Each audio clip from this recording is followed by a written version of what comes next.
এই অনুষ্ঠানে আসার জন্য সত্যি কথা বলতে আমি কোনো প্রস্তুত ছিলাম না। মাস্টারমশাই হঠাৎ করেই আমাকে বলেছেন, আমি এসেছি। আমি তো বুঝতে পারি এই 2 বছরের ছোট্ট একটা প্রতিষ্ঠান। মাস্টারমশাই একটু আগেই বলেছিলেন যে এই আস্তে আস্তে শিকড় গজাতে শুরু করেছে, সত্যিই তাই। গত বছর এরকম একটা অনুষ্ঠান করেছিলেন, কিন্তু পাশের থেকেও আমরা বুঝতে পারিনি। কিন্তু আজকে যে জিনিসটা আমরা দেখতে পাচ্ছি, আমরা বুঝতে মনেই হচ্ছে না এটা যে খুব একটা নতুন তা নয়, এবং আস্তে আস্তে এটা আরও বাড়বে এই আশা আমরা করি, আরও বাড়বে সে আশা করছি। আর যেটুকু আমি শুনেছি, এখন দেখার সৌভাগ্য হয়নি, ইচ্ছা আছে আমি ভিতরে ঢুকে সব কিছু দেখবো, জানবো। এই যে প্রতিষ্ঠানটা এখানে আধুনিক শিক্ষার সঙ্গে যে ধর্মীয় শিক্ষার একটা মেলবন্ধন চালাচ্ছে, একটু পরে আপনারা শুনতে পাবেন। আমাদের প্রিন্সিপাল মাস্টারমশাই রয়েছেন, প্রিন্সিপাল শিক্ষক রয়েছেন, উনি ভালো করে বুঝিয়ে বলবেন। আমরা যেটুকু দেখছি যে আজকাল যে শিক্ষাটা আমরা দিয়ে থাকি, শিক্ষক হিসেবে বলি কি যে এখন বর্তমানে যে শিক্ষা ব্যবস্থাটা রয়েছে অনেকটাই অবজেক্টিভ, যেখানে চিন্তা ভাবনার অবকাশ তুলনায় কমে যাচ্ছে দিন দিন।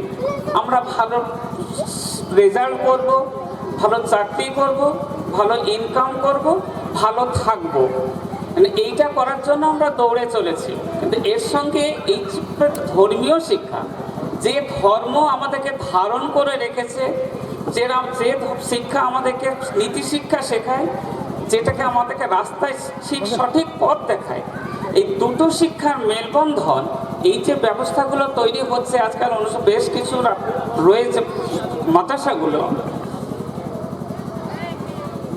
আমরা আশা করি আরও হোক। এই অবজেক্টিভ শিক্ষার সঙ্গে সঙ্গে সাবজেক্টিভ শিক্ষাগুলো আসুক, আরও আসবে, মাস্টারমশাই ভালো বুঝিয়ে বলবেন। তার কারণ আমরা যে ছুটাছুটি করি, এই সাবজেক্টিভ ব্যাপারগুলো না থাকার জন্য অসুবিধা হচ্ছে। কারণ মানুষ দিন দিন সঠিক রাস্তা থেকে সরে যাচ্ছে।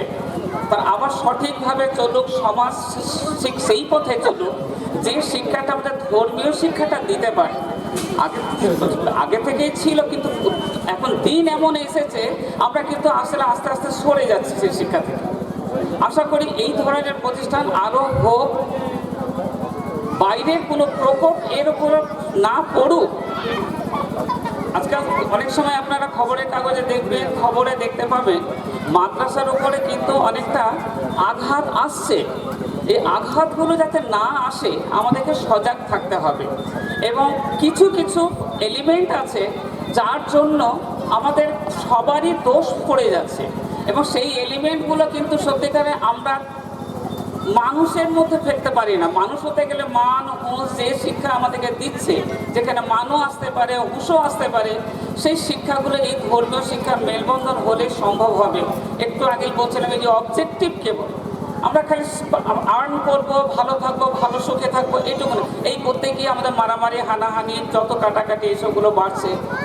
কাজেই আপনাদের সকলকেই অনুরোধ করব, এই ধরনের শিক্ষার সঙ্গে আমাদেরকে নিজেদেরকে একটু জড়িয়ে রাখা, এগিয়ে আসা, আর সবাই আমরা দোয়া করব দয়াময়ের কাছে যে তিনি দয়া করেন যাতে এই ধরনের প্রতিষ্ঠান আরও বড় হয়, আরও হোক। এই বলে আমার বক্তব্য শেষ করছি, কেন আমাদের ছেলেমেয়েরা অনেক আশা করে বসে আছে, সারাদিন ধরেই চলছে। আমি বেশি কিছু বলছি না। আসসালামু আলাইকুম। ধন্যবাদ স্যারকে। আমার আর এক প্রতিবেশী প্রাক্তন হাই স্কুল শিক্ষক আব্দুল শুকুর সাহেব, ওনাকে অনুরোধ করব অল্প কিছু একটু আমার যারা অভিভাবক আছেন তাদের জন্য একটু কিছু বলার।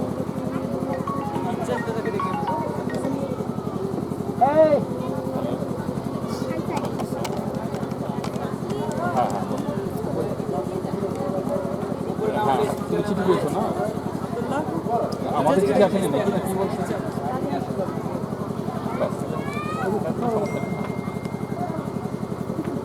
হ্যাঁ হ্যাঁ, 10টার মধ্যে।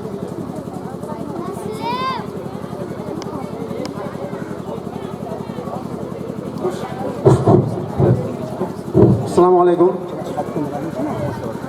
উপস্থিত সুধীবৃন্দু প্রত্যেকে আমি আমার আন্তরিক শ্রদ্ধা এবং ভালোবাসা জানাচ্ছি, এবং ছাত্র ছাত্রী যারা আছেন এখানে, যারা আছে জেএন হিফজুল একাডেমির প্রত্যেককে আমি আমার আন্তরিক ভালোবাসা জানাচ্ছি। আমি শুনেছি এখানে আসার পরে, আমার 1 বছর হলো এখানে আসা, আমি নতুনই বাড়ি করেছি, যে এখানে একটা প্রতিষ্ঠান হয়েছে যার প্রোপাইটার হচ্ছে মাস্টারমশাই জেএন হেফজুল একাডেমি, কোরআন একাডেমি। তো শুনে আমি খুব খুশি হলাম যে এই ধরনের প্রতিষ্ঠানের গুরুত্ব আছে বা প্রয়োজন আছে বলে আমরা মনে করি। তবে আমি বলবো, আমার যেটা দর্শন, আমার যেটা চিন্তাধারা, সেটা হচ্ছে আধ্যাত্মিক শিক্ষা এবং ধর্মীয় শিক্ষার নিঃসন্দেহে প্রয়োজন আছে। এখন মাস্টারমশাই কিছুক্ষণ আগে বললেন, খুব ভালোভাবে বলেছেন, যে এই শিক্ষা না থাকলে মানুষের ঠিকঠাক চরিত্র গঠন হয় না, কল্পনা শক্তি বাড়ে না, বিচার ক্ষমতাও বাড়ে না। অবশ্যই প্রয়োজন আছে ধর্মীয় শিক্ষা। তার সঙ্গে সঙ্গে আমি বলবো যে আধুনিক শিক্ষার যে প্রয়োজন নেই তা নয়, আধুনিক শিক্ষারও প্রয়োজন আছে।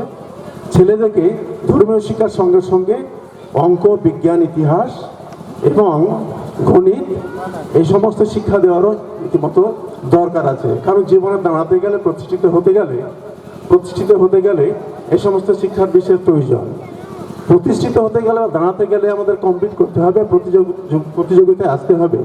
যদি আমাদের এবিলিটি, সক্ষমতা যদি প্রতিযোগিতা করার না থাকে, তাহলে দাঁড়ানোর কোনো প্রশ্ন আসছে না, জীবনে সেটেল হওয়ার কোনো প্রশ্ন আসছে না। সেদিকে অবশ্য গুরুত্ব দেওয়া হবে। আমি শুনেছি নাকি সবটাই হয়, আধুনিক শিক্ষাও এখানে দেওয়া হয়, অবশ্যই এটা প্রশংসনীয়। তবে আজকের যে অনুষ্ঠান, যেটা সাংস্কৃতিক অনুষ্ঠান এবং প্রাইজ ডিস্ট্রিবিউশন, প্রাইজ গিভিং মানে সেরিমনি আজকে যে অ্যারেঞ্জ করা হয়েছে, সেখানে এসে এবং ছাত্রছাত্রীদের সামনে এসে আমি নিজেকে খুব গর্ববোধ করছি, আমার খুব ভালো লাগছে। তবে ছাত্রছাত্রীদের একটা মেসেজ আমি দেব, যে সারা বছরের পরিশ্রম এবং পারফরমেন্সের জন্য তাদেরকে প্রাইজ দেওয়া হয়। অবশ্যই প্রাইজটা নিঃসন্দেহে খুব আনন্দের বিষয় বা সুখের বিষয়, এটা আনন্দ পায়।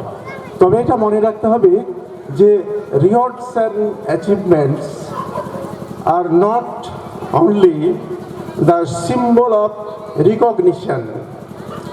It is a fuel that keep us motivated to go further and do better.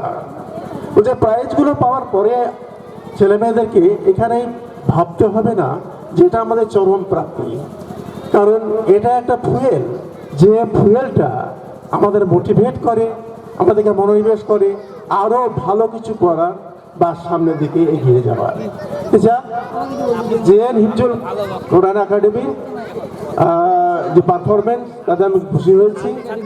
আশা করছি এই সমস্ত প্রিন্সিপালগুলোকে সামনে রেখে এগিয়ে যাবে এবং সামনের দিন আরও ভালোভাবে এই প্রতিষ্ঠানকে আমরা দেখতে পাবো, এই বলে আমি আমার বক্তব্য শেষ করছি।